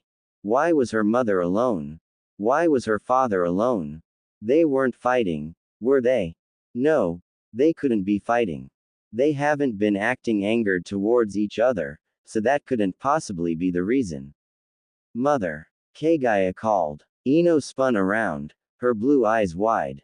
Oh, Ino breathed. Kagaya, it's you. Why are you alone, Mama? Kagaya asked. Ino looked panicked. She shifted her gaze away from her mother, she bit her bottom lip. Kagaya could see her mother trembling. Kagaya could see that this pained her mother, that this confused her. So she changed the subject. Will you tell me the story of the bamboo cutter, Mama? Ino was surprised, but soon her surprise melted away into a warm smile. Ino was awoken by the sun's rays that hit her face. She groaned and pulled the blankets over her head, trying to shut the sun away. Soon she could no longer breathe properly, so she sat up and cursed silently at the sun. She was tired. So tired. Anime and manga. Knowing that she can't stay in bed all day, Ino removed herself from her warm bed and shuffled to the bathroom, where she stripped herself and climbed into the shower. She drowned herself in hot water, allowing the droplets to gently caress her skin as she stood there in silence. She could hear Minato laughing outside. After her shower, Ino dried herself off and pulled on a purple kimono she found in her walk-in closet. For some reason, the kimono reminded her of her mother. Mother. The word clung to her like a magnet. How was her mother? If she could recall, she clearly spent time with her mother, since Naruto spoke of helping her mother the first time she awoke as her 37-year-old self. It had to be her mother, for Uzumaki Kushina was dead. Ino made a mental note to visit her family as soon as possible. Perhaps her father knew about time traveling and being stuck in your future self. Perhaps this wasn't time traveling. Perhaps this was something like a mind transfer. Ino perked up. Oh, the possibilities. If her father knew something, perhaps she could then go home. Excited, Ino dashed down the stairs, grabbed a piece of bread and then left the house. She knew that the children weren't alone, she could sense the presence of someone else, so she believed they were in good hands to be left alone for a while. Ino hoped her house was still where it used to be. Her family home no longer stood on the same spot, but it was close enough. She instantly recognized it when the sign of the shop caught her eye. She smiled as she stared at the building before her. Ino quickly slipped inside. She was greeted by buckets filled with flowers. The sweet aromas danced around her as she closed her eyes. How she has missed the fresh scent of flowers. It felt like such a long time since she has worked with flowers, even though in reality it has only been a few days. The door opened behind her, the bell ringing loudly throughout the shop. Ino opened her eyes and turned around. She came face to face with a pair of lavender-tinted eyes. Ino felt her blood run cold and a shiver run down her spine as she stared at the person before her. It was a woman. Her dark hair was curled elaborately on top her head into a fancy bun, hairpins and ornaments poked out from the bun. Her lips were shaded a ruby red and she had on a beautiful red and golden kimono. Ino unconsciously tightened her fists. Ino? The woman asked, her eyes shining brightly. Hinata, was all Ino could muster. Hinata smiled warmly. Ino couldn't believe that this mature, beautiful woman before her was Hinata. Hinata, the shy little girl who always withdrew herself, looked like a queen. A regal queen who knew she had power. What on earth happened to the shy Hinata? So lovely to see you. Hinata smiled as she bowed. Anime and manga. Yeah. Ino trailed off. You look amazing. Hinata merely smiled. A small and faint blush was present on her cheeks, but she did not stutter or react like she would have in the past. Thank you, you look rather amazing yourself. So, what brings you here? Ino asked, her eyes still wide from the shock. I have come to pay for the flowers my family ordered, Hinata stated. I told you I would come by today, didn't I? Ino blinked. You did. Yes, Hinata continued, confusion apparent on her face. When you were here the other day, remember? The fact was, Ino didn't remember. Her future self would have remembered, but she, of course, being from the past, did not. Ino bit her bottom lip. This was something she was going to encounter from now on when she meets with old friends. Somehow it saddened her. Everyone she knew here was aware of so many things about herself, things that she was not aware of at all. I'm sorry, Ino sighed, I haven't been very well the past few days, I guess it slipped my mind. Trouble in paradise? Hinata asked. Ino looked taken aback. Hinata was smiling evilly at Ino. It was a creepy smile, not a smile you would expect from a shy girl like Hinata. Ino gulped. You can say that. Did you have a fight with Naruto? Hinata asked. Ino was surprised. Hinata was prepared to talk about her relationship with Naruto. Everyone knew that Hinata was in love with Naruto. Wouldn't she have become angry or jealous when Ino, supposedly, married Naruto? Not really, Ino stated, it's complicated. Hinata merely nodded. She did not press the matter any further. Ino was grateful for that. She relaxed and allowed her eyes to wander down to Hinata's stomach. She blinked, then her eyes widened. You're expecting? Ino asked as she looked back up. Hinata's eyes brightened and she smiled warmly. Yes, Hinata exclaimed excitedly. No one seems to notice. It's this stupid kimono's fault. They hide all my curves. They just mistake the small bump for fat. Ino laughed. Congratulations. How far along are you? 28 weeks. The two women were interrupted when someone appeared from the back of the store. An elderly woman with faded red hair and blue eyes entered the room, carrying a basket with purple flowers. She was dressed in a traditional purple kimono with a green apron over it.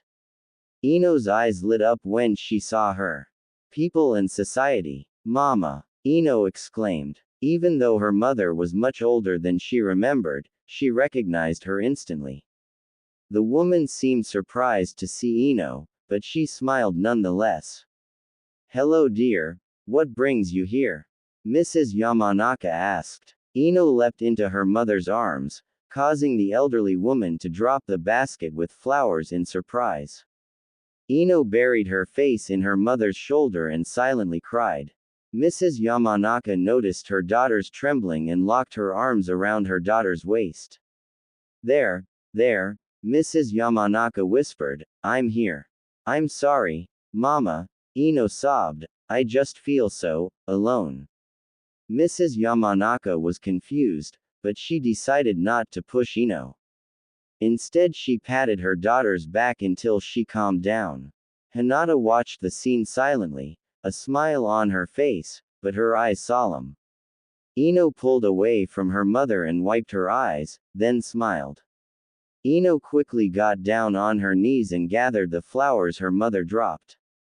Meanwhile, Mrs. Yamanaka greeted Hinata and welcomed her.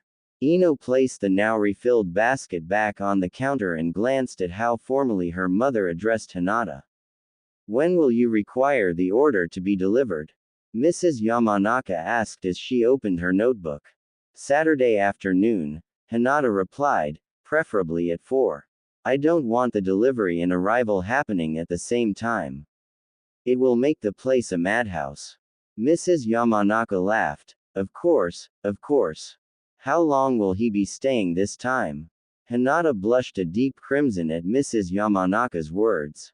Ino found herself extremely curious as to what her mother was referring to. I don't know, Hinata answered. Ino smirked. Here returns the Hinata stutter. Mrs. Yamanaka chuckled. I'm just playing with you, Hyuga-sama. No need to get nervous. Hinata's blush darkened, but she quickly regained her composure and straightened herself. They continued to discuss delivery options and instructions. Ino found herself wandering around the shop, occasionally stopping to sniff flowers. Oi, Hinata-sama, how long are you going to take? A male voice asked, annoyed as the door opened and bell chimed. Ino looked up from where she was kneeling. In the doorway stood a young, tall man with long dark hair and lavender-tinted eyes. Neji, Ino found herself asking, but when the man turned to look at her, she realized that he might have looked like Neji, but he wasn't Neji at all. Hinata turned around to face the young man and shook her head. Masahiro, Hinata tutted, what have I told you about calling me, Hinata-sama? Masahiro sighed, but mother, we're in public. Ino gawked wide eyes at the man. Did he just call her mother? Of course, Ino expected Hinata to have other children other than the one she was currently carrying, but she did not expect the other child to be so old. He looked at least 17, maybe even older. Ino could just not piece together the possibility of Hinata having a child so early. Good day, Masahiro, Mrs. Yamanaka smiled, in the market for some flowers today. Masahiro blushed. Stop it, old woman. You know I don't have feelings for Akemi. Geez. Mrs. Yamanaka laughed. I'm just teasing you. Don't you think it's sexy though? The tale of a romance between the daughter of a teacher and the son of the teacher's student. Hinata chuckled. I must agree, it does have a nice ring to it. See, Mrs. Yamanaka asked. Even your mother agrees. Pregnancy and maternity. Masahiro's eyebrow twitched. Whatever. And just like that, the young man was out of the shop. Ino stood up, her eyes still wide from the shock of having met Hinata's son. Well, he is clearly annoyed, Mrs. Yamanaka chuckled. I think you should go, Hyuga-sama. Hinata nodded in agreement. Yes, thank you for your assistance. I shall see you at the banquet. That you shall, Mrs. Yamanaka nodded. Hinata bowed and then left, looking just as regal from behind. Ino was amazed just how much Hinata has changed. Mrs. Yamanaka turned to face Ino. So what brings you here? So, what brings you here? Mrs. Yamanaka asked. Ino opened her mouth to spill everything to her mother, to tell her all the hardships she has been encountering since her awakening, but somehow she had a feeling she shouldn't. Ino quickly caught her words and merely smiled. I'm homesick, that's all, Ino whispered. Mrs. Yamanaka smiled and pulled her daughter in an embrace. Ino felt content in her mother's warm arms. She sighed and closed her eyes, finally it felt like she was home. Not that she didn't feel at home with Naruto and the children, but they were foreign to her. They were not the family she had spent all her life with, yet. It's all right, Mrs. Yamanaka cooed, I'm sure you'll work it out. Ino giggled, I didn't have a fight with Naruto. Is that so? I didn't think so. Mrs. Yamanaka laughed, you two fight over the most ridiculous things constantly. It's never something that would drive you out of the house, though. Ino furrowed her brows. She constantly fought with Naruto. The mere thought made her want to shiver. She couldn't imagine having arguments with him. Naruto always seemed like the type to go along with whatever the girl says. Looks like he has gained some independence over the years, which was a very good thing. Mrs. Yamanaka pulled away from her daughter and patted her shoulders, how about some? Ino nodded and the two disappeared through the door that led to the Yamanaka family home. Mrs. Yamanaka set up the kettle, while Ino scanned her surroundings. The inside of the house has changed drastically. Most of the furniture has been replaced and the layout of the house seemed different too. Ino smiled when she found a small portrait photo of her family. Minato is so small here. Ino ran her fingers over the glass that protected the photo. Minato was a mere infant in the photo, still wrapped in blankets, resting in his mother's arms. Kagaya was younger too, but she had that same smile she carried now. Mrs. Yamanaka glanced at Ino over her shoulder and nodded, that was taken 2 weeks after he was born, remember? Just look at Naruto's face, he is the most idiotic, yet proud father in the world. Ino laughed. Sure enough, Naruto was beaming like a lunatic in the photo. Ino returned the photo to its place and sat down by the dining table. Mrs. Yamanaka poured their tea and handed a cup to Ino, who took it gratefully. Mrs. Yamanaka sat down next to her daughter. Do you have a dress yet? Mrs. Yamanaka asked. Ino looked up, bewildered. Dress? Ino asked. Dresses. Mrs. Yamanaka frowned. For the Hyuga banquet. You were organizing it with Hyuga-sama, remember? Ino laughed nervously. This was the first she heard of it, of course. Ino made a mental note to ask Naruto about it later so that she wouldn't be stuck in a situation like this again. I don't have a dress, Ino stated, but she added mentally, I think. Mrs. Yamanaka smiled and patted her daughter's arm, you'll find the right dress. You always do. Ino merely smiled and quickly took a sip of tea to break the conversation. Silence enveloped the kitchen as the two women sipped their tea. The front door opened and a tall figure stepped inside, dressed in a navy uniform and a flak jacket. Ino's face lit up when she saw the person's blonde ponytail. Inoichi blinked when his eyes landed on his daughter. She waved at him awkwardly, causing him to smile and kiss her forehead. Inoichi then proceeded to greet his wife, then poured himself a cup of tea and joined the two girls he loved the most at the dining table. What did Naruto say? Mrs. Yamanaka finally asked. Inoichi grunted, the usual. I swear he's out to hunt me, or something. Anime and manga. Mrs. Yamanaka snorted, you're just paranoid because he's Minato's son. Inoichi pouted, causing Ino to giggle. Her parents turned to face her and smiled. They loved seeing their daughter happy, but despite her laughs, they could tell that she wasn't 100% there. Her eyes were somewhat different, and that worried them. So, Inoichi interrupted Ino's giggles, have you been interrupting your mother's work all day? Ino shook her head, no, we're just taking a break. Actually, I wanted to talk to you. Inoichi quirked an eyebrow. Oh. Ino inhaled deeply. Should she tell them? Naruto was quite stern when it came to her condition. They did all agree to keep it a secret until they could figure out what was happening to her, but this was her parents.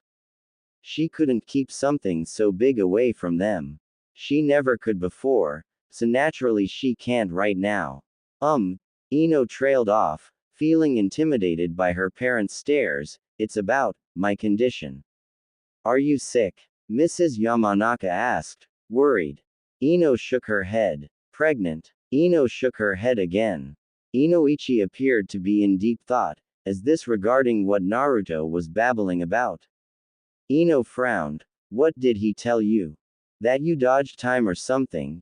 Inoichi stated, rolling his eyes. I thought he was playing me, much like his parents always did when they were still alive. Mrs. Yamanaka laughed. Those were the days. Naruto is quite the energetic Hokage. It's refreshing, is it not? Inoichi nodded in agreement. Naruto was right, Ino stated, kind of. Her parents stared at her. Ino gulped and tried to piece everything together so that she could properly explain it to them. Finally she spoke. Minato. The teacher called out. A little boy with blonde hair and eyes as blue as the sky looked up from where he was playing in a sandpit at the woman who he called teacher during the day. She was a petite woman who always dressed modestly and wore a yellow apron. Home. Minato mumbled when he spotted his sister standing beside the teacher, her arms crossed and her brows knitted together. He could tell she was not in a good mood. That meant no candy on the way home. Itachi glanced at his friend, his onyx eyes wide in curiosity. Your sister is here, the teacher continued to call. Minato sighed and stood up, his blonde hair ruffled in the wind. He wiped his dirty hands on his shorts and then skipped to the lockers where he grabbed his backpack and then approached his sister. He looked up at her and smiled widely. Kagaya gazed at him, then her frown disappeared and she returned the smile.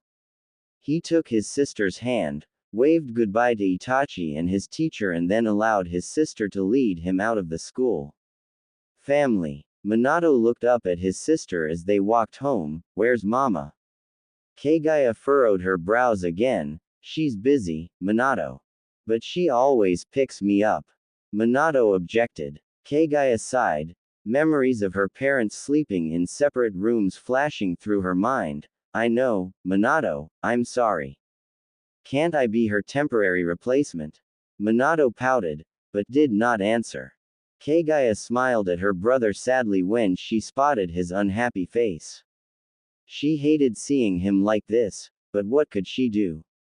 Kagaya pulled her fingers through her blonde hair and then spotted a familiar sign. She smiled. How about we get some ramen? Minato's face brightened. Really? Shikamaru didn't like smoking, but for the sake of stress he smoked. He popped a cigarette in his mouth and lit it and sat back, frustrated. He had searched endlessly for answers, but came up with nothing. Not one single entry has been entered into the Nara archives regarding time travel, which was expected, but still, he was annoyed. Now he will have to actually go through the village archives, which could take months. Life was incredibly troublesome. Shikamaru, Tamari walked out into the garden, her blonde hair hanging down on her shoulders, wet from her shower. He looked up and waved. Tamari rolled her eyes, poked his forehead and then sat down beside him. Find anything? Shikamaru let out a puff of smoke and sighed. Nope. Nothing. I'll request access to the archives tomorrow. Hopefully there's something in there. Tamari nodded. I've received a letter from Gaara, but he hasn't found anything yet either. Not surprising, it's only been a few days. Shikamaru agreed. Yeah, listen, Tamari, you must not tell anyone about this. I won't, Tamari stated, not even Kankuro knows. Shikamaru nodded. Good. The two sat silently and watched the sun set. Shikamaru wrapped his arm around Temari's shoulder and pulled her closer to him. She smiled and rested her head on his shoulder, closing her eyes and enjoying his warmth. Tamari, Shikamaru whispered. I went over our finances this morning, Shikamaru continued in a whisper. We have a stable amount of savings. Tamari laced her fingers with Shikamaru's and smiled. Really? And what are we going to do with that money? Oh, I don't know, Shikamaru snorted. What do you want to do? Tamari chuckled. She knew exactly what she wanted to do. When Kagaya and Minato arrived home, things were awfully quiet and eerie. Naruto was sitting in the living room, his eyes fixated on a scroll. Before him stood a cold cup of coffee and several mint wrappers were scattered all over the floor. The room was dark, with only a oil lamp providing light for him to read. Where's Mama? Minato asked when he noticed his mother's absence. I don't know, son, Naruto replied without looking up from his work. Did you guys eat?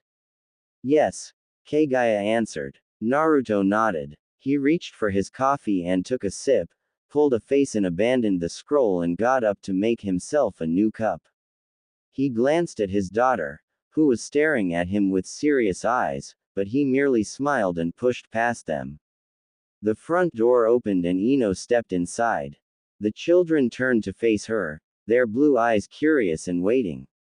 Ino pulled off her coat and placed it on the coat rack. She then proceeded to remove her shoes. She stretched her arms over her head. Hello, Mama, Minato greeted. Ino smiled and motioned for him to come closer. He did as told and yelped when his mother pulled him into an embrace. Minato blinked at the sudden emotion he felt radiate from his mother and wrapped his little arms around her neck. Ino looked up into Kagaya's eyes, beckoning for her to come closer. Kagaya was wary, but eventually gave in and the three embraced each other. She jumped, her senses suddenly very alert. She could hear and smell so many different things. The bustling of everyday life moved around her. Ino stared dumbly at the wooden wall before her, her brows furrowed together. A sudden movement beside her caught her attention. A hand was shoved into her face. Ino, a familiar voice asked. Ino slowly turned to face the source of the hand and came face to face with eyes so blue, the sky could be put to shame. The first thing she noticed was that the person beside her was someone she knew very well. Her first reaction was to smile, but when she opened her eyes to give him another proper look, she noticed something was very wrong with him. Uzumaki Naruto gave the blonde next to him a very confused stare. You challenged me to a ramen contest, yet you didn't even touch the ramen. Ino, still flabbergasted, quickly glanced at the large bowl of ramen before her. She then glanced back at Naruto. How was the contest? Tsuki asked as he stepped back into the shop. Ino looked up at him, amazed by how young he looked. Tsuki stared at her, then laughed. You didn't even eat a thing. Too much for you. Ino opened her mouth to say something, but decided against it. She narrowed her eyes dangerously and concentrated on Naruto's chakra. Now, she wasn't Karin, but Ino did know a few things about chakra patterns, being a medic and all. Naruto's chakra was perfectly normal. Ino focused on Tsuki. His chakra was weaker, but was normal. So this clearly was not a genjutsu. Worried, Ino jumped up, causing the two men to stare at her in surprise. I have to go. And then she stormed out of the small stall as fast as her legs could carry her. When she came to a halt, Ino noticed that Konoha looked different. Not new or unrecognizable, but it somehow became its old self again. Ino found this very vexing. She glanced up at the Hokage monument. 1, 2, 3, 4, 5.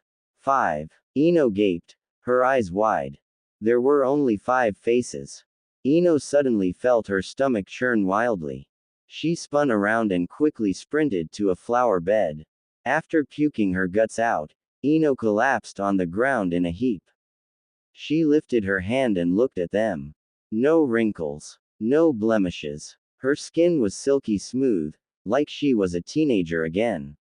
She touched her hair and gasped as she ran her fingers through the long locks. She had long hair. How did she not notice? She had hair practically covering her eye. Ino then looked down at herself. She was once again wearing the purple outfit she had loved as a teenager. Suddenly, the realization hit her. She obviously wasn't physically 37 anymore. Someone used the 5 dimensions to heaven, and whoever did it, knew how to use mind transfer jutsu. 16 all over again. How wonderful. Ino mentally sighed. How she wished she knew the date, then she would be more aware of what schedule her 16-year-old self had for the day. She was with Naruto at Ichiraku before, so could it be the start of their courtship? Ino found this very annoying, for now she's back to square one with him. How fantastic. Ino, a voice asked, causing the poor old woman to jump. She spun around, very alert, but relaxed when she met the lazy gaze of Shikamaru. Anime and manga. Oh, Ino sighed, it's you. Don't scare me like that. Shikamaru quirked an eyebrow. Right, sorry. Weren't you feeling sick earlier? Ino stared. What do you mean? At training, you said you were sick, so you went home, Shikamaru pointed out. Ino frowned. She certainly didn't feel sick now. Then again, she did puke her guts out earlier. Maybe it's gastro. Ino shrugged and pulled her fingers through her hair. She still could not get over the fact that her long hair was back. Well, Shikamaru sighed, don't come crying to me when you get worse. Troublesome woman. Ino smiled weakly. Right, thanks. By the way, Shikamaru, what's the date? Shikamaru Avenue her an odd look, but answered anyway, it's July the 10th. Why? Mental blank. Maybe I do still feel sick. Ino quickly covered up. Shikamaru didn't seem to believe her, but he didn't question her either. He merely shrugged, then excused himself. Ino stood by herself for a while, wondering what she could do now. She decided to go home. Ino stared at the alleyway in shock. Of course her house wasn't here anymore. Ino slapped her forehead, then sighed. She scanned her surroundings, amazed by how industrial the area of her future home was. She has already forgotten what it looked like before their home was built. Ino suddenly felt her heart clench. If her home doesn't exist, if she's 16, if she's not married, then that means Kagaya and Minato were never born. Not yet at least. Ino felt like crying. How could she possibly live without her children? Ino turned around and slumped her way through the streets. Her mind was not set on a certain location, but she only knew one place to go now. Her parents' home. That's clearly where she lives now. Her home stood on the same old spot it used to be before the war. It somehow made her homesick, despite the fact that technically she was home. She clutched the cold doorknob and stepped inside into the family shop. She was greeted by the fresh aroma of flowers. Ino smiled. At least this place was still somewhat the same. Her mother was stationed behind the counter, where she was organizing a variation of flowers. She looked up, her red hair tied up in a bun on her head and her eyes sparkling with happiness. Oh, Mrs. Yamanaka exclaimed, welcome home, Ino. How was training? Ino quickly said the first thing that entered her mind, great. Was it only Shikamaru and Choji? Or did you have another Junin help you? Mrs. Yamanaka asked. Ino frowned, not quite understanding what her mother meant. What other Junin? Asuma would have helped them, wouldn't he? Ino trailed off. Just us. Better safe than sorry, she decided. Her mother smiled weakly. It must be so hard for you. Asuma's death affected all of you, after all. Ino's widened. Asuma was dead. She could not believe it. But just as quickly as the sadness wanted to take her, she realized that this was another dimension, and alternative universe to the one she came from. In her world Asuma might be alive, but here he was dead. What other surprises like these would she encounter? Ino shook her head. She wasn't going to encounter other surprises like them. She was going to find a way to undo the transfer and return herself and her other self to where they belong. After all, the jutsu might have a lot of negative side effects that she wasn't aware of yet. I'm tired. Ino quickly evaded further investigation. I'm going to bed. Mrs. Yamanaka looked worried, but nodded. All right, I'll call you for dinner. Anime and manga. Ino nodded slowly and disappeared upstairs where she collapsed on her bed and closed her eyes. She might know the cause of this accident, but she did not know the source, the risks or the outcome. In fact, she wasn't even sure how to reverse it. Why did this happen? Was someone out there looking for trouble? If only Ino could warn Naruto, he would have known what to do, but now the Naruto she knows is far out of her reach. How she wished she could hold him once more. Ino closed the door behind her and glanced at the Hokage monument. The morning sun shone brightly. It was a beautiful day. Ino sighed. So she didn't experience a nightmare last night, she really did transfer into her younger self. There were still only 5 faces on the mountain. Naruto wasn't Hokage, yet. Ino knew that she couldn't keep in the dark for too long. People will notice her personality change. She was 37 after all, a mature woman.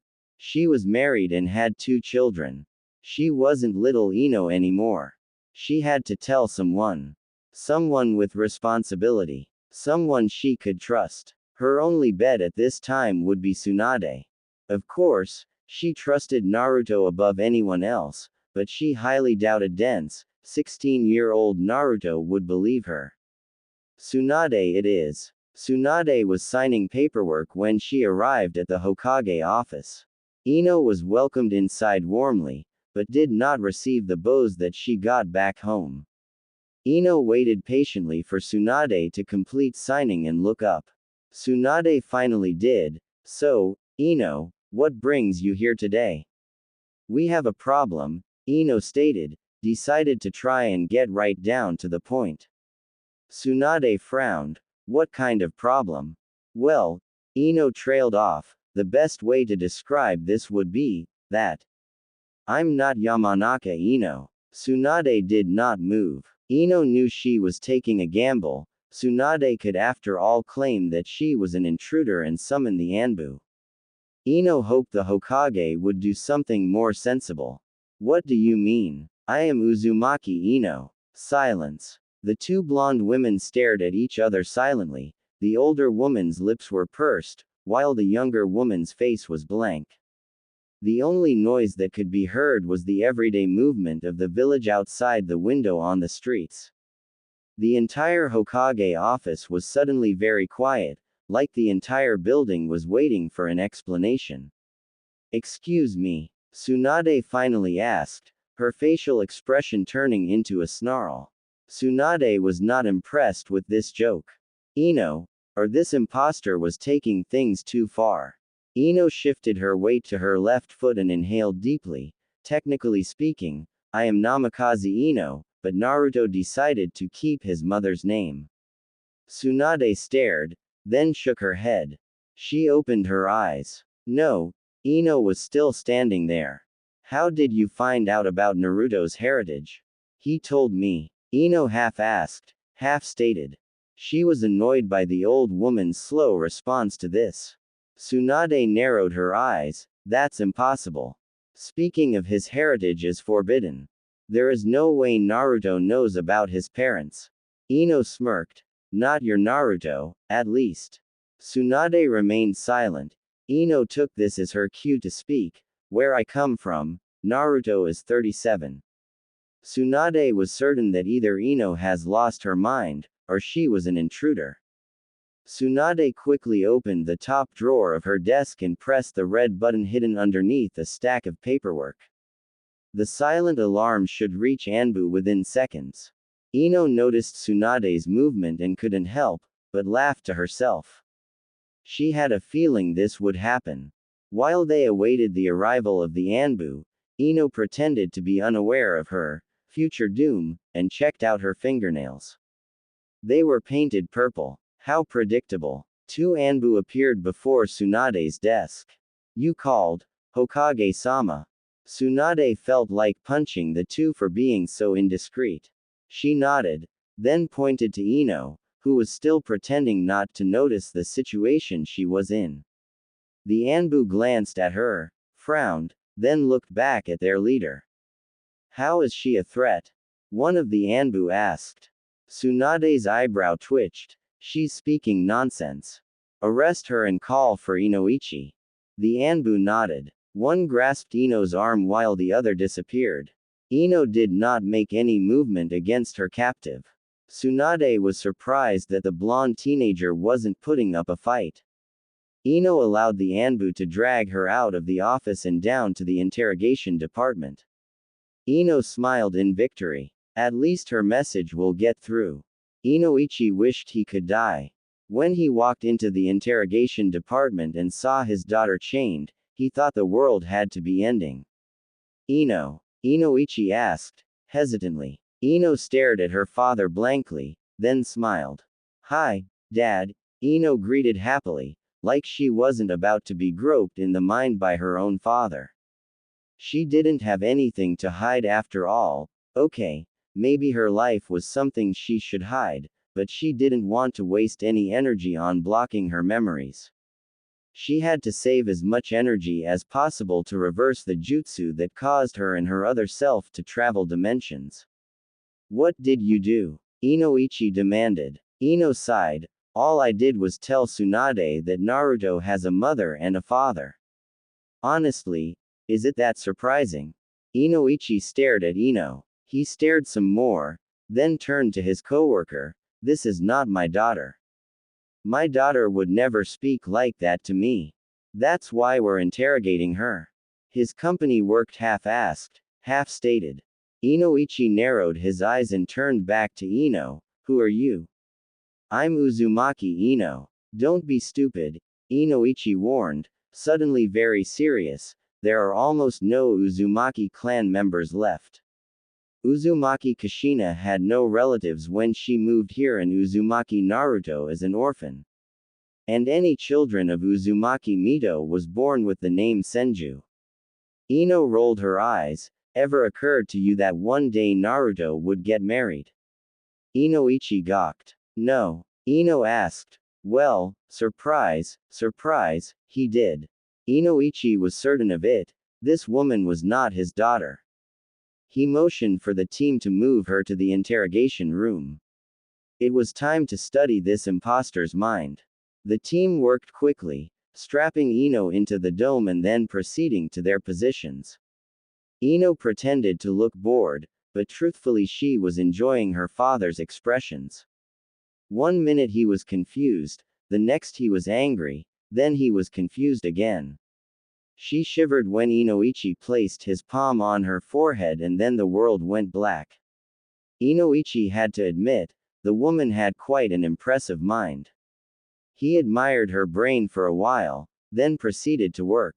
He unrolled a scroll of memories and prepared himself for the worst. He was bombarded with the complete unexpected. What will you name her? Before him was an image of himself, along with whom he assumed was his daughter, but several years older. They were in hospital and a newborn infant was in his daughter's arms. His wife stood by his side. He stared at the scene in shock. This had to be a joke. This was a genjutsu. Kagaya. Her name is Kagaya, like the princess of the moon. Inoichi quickly zoomed away from that memory. Deciding that that was clearly a fluke, he moved onto a new one. Sasuke will come back, Naruto. It was his daughter again, but this time she looked 16. She was dressed in a purple kimono, standing next to Uzumaki Naruto, who was sitting in the rain, drenched. Ino held an umbrella over him to shield him away. Naruto looked up at her and smiled weakly. Inoichi was flabbergasted by the sheer chemistry that sparked between the two. Thanks, Ino. You're a great friend. Inoichi moved to the next memory, hoping to find something that clearly wasn't trying to play with his mind. What do you mean Neji is dead? Ino exclaimed this angrily to someone Inoichi could not see. His daughter still looked 16, but she was dressed in a navy uniform with a flak jacket. Her face and arms were covered with scratches and bruises. It was almost like she had just come out of battle. Her face was twisted in pure anger and sadness and her blonde hair was dirty. A softer voice responded, "Dead means dead, Ino. We're at war, causalities are expected." Inoichi knew that voice. Shikamaru. It had to be him, or Shikaku. It was definitely one of the Nara men. But war? What war was he speaking of? What was going on? Hyuga Neji wasn't dead. He was certain of it. Inoichi narrowed his eyes. This woman was far more cunning than expected. What am I going to tell her? Inoichi noticed his daughter's tears as she asked the question. Silence passed. Then finally she received a response. Tell her that Neji died a hero. It's the best you can do, Ino. Inoichi slipped out of Ino's mind with a puzzled expression on his face. He has been searching her mind for hours, but all her memories were so vivid, so unusual that he came to one conclusion. She wasn't his daughter, but at the same time she was. And one of his coworkers asked. She means no harm, Inoichi pointed out, she loves Konoha very dearly. But she is definitely not from our world. There are many memories that conflicts without history and time. It's almost like she, time traveled. That's impossible. His coworker objected. Is it? Inoichi asked. So many jutsus have been developed, ones that we always thought would be impossible, yet it was achieved. Why is time travel not one of them? His coworker thought for a while. It goes against human morals. How? Inoichi asked. Because she has seen what will happen. Because she will change the future by being here.